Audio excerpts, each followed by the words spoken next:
Hi, everyone. It's Valerie Gordon from Commander in She. Today on our webinar, we talked about failure and the price of failure, but also the value of it. So I'd like to share that with you now because I do think most people avoid failure at all costs, even when there's a great value to be had with it. So let's start with, what is failure? Well, the dictionary definition calls it a lack of success, meaning that we can't even define failure until we understand how we are defining success. For most people, that's a completion, an accomplishment, a state of being. We believe if we put in a certain amount of work, then we will feel successful. I'm going to give you a few ways to think about that differently and why we should embrace failure, not avoid it. Number one, failure helps push us out of our comfort zone. It enables growth. It gives us an appreciation of success. How would you even know what success feels like if you didn't know what it felt like to fail? It improves resilience. I'm doing a lot of reading right now about how one of the best things we can give our kids is the opportunity to fail and pick themselves up afterwards, because it's that grit and resilience that will serve them best.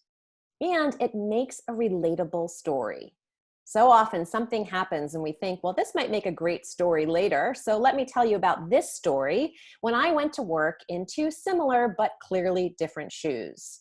Now, there's a background to how and why this happened, and that is the facts of the story. That's the actual objective look at what happened. I was getting dressed in my walk-in closet. It was 4:30 in the morning because I was producing a morning show. I didn't want to turn on the light and wake my husband. The shoes felt the same, and so I didn't notice till I got to work that they were actually two different shoes. Those are the objective, hard facts of the story. But then we take that story and we supply it a narrative. What does it mean? We give it meaning based on our past experiences. And oftentimes, and particularly for people who have a very negative, internalizing or critical voice in their head, we make it mean something it doesn't. Oh, look at me. I wore two different shoes to work. What an idiot. How could I not notice that? Suddenly, we're taking an objective, factual thing that happened and creating a story around it. Or we worry maybe what other people might think of that story. They see us and we're worried that they might have an impression that's not true or valid. Well, that's why we need to own our stories. I like this quote from Nora Ephron. When you slip on a banana peel, people laugh. But when you tell people you slipped on a banana peel, it's your laugh. That's why it's important to own our stories and be the ones to tell them. Be the active author of your own stories. Now, so often, because of that critical voice in our head, or that narrator who's talking us through our day, we make the mistake of giving failure more meaning than it should have.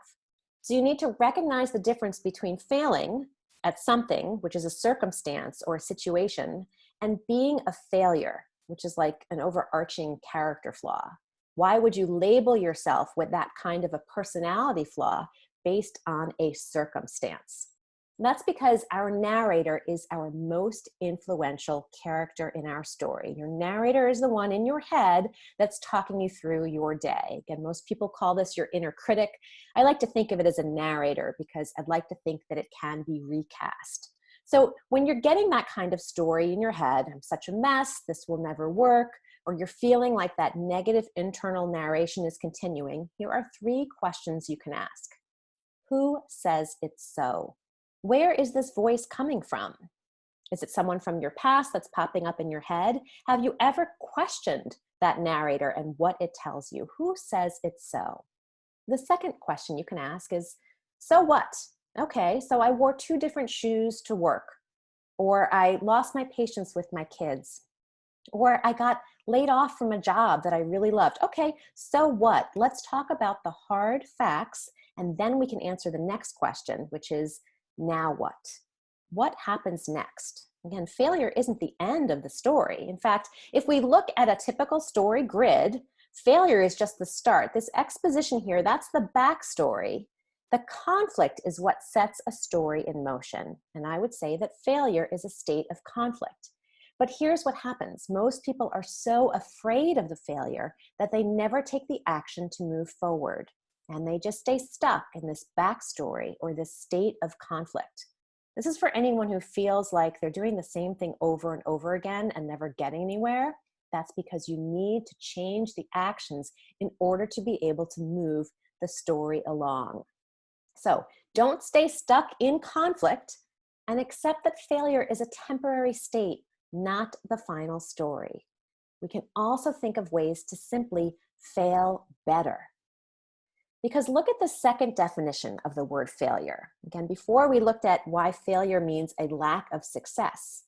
But another definition for failure is the second one, the omission of expected or required action.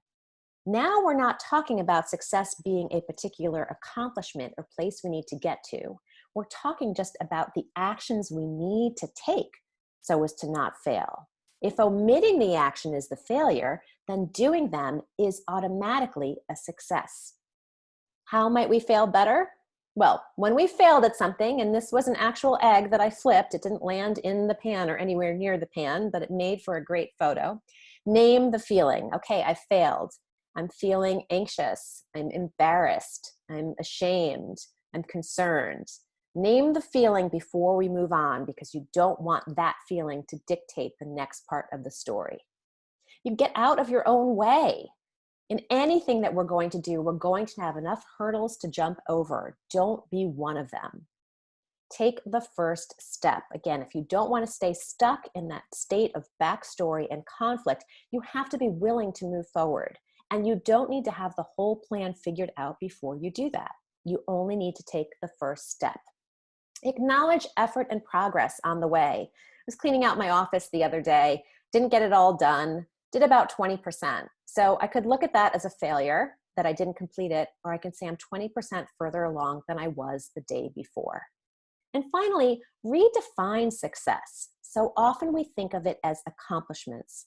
What if success is just in the taking the actions, in the doing?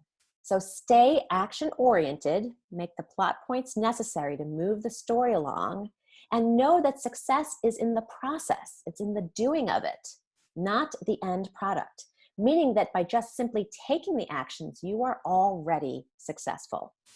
Aim for incremental improvements, learn from your mistakes. Again, there's that growth factor, and ask for help, specific help from people who can be there for you, and let them know what you need from them most of all.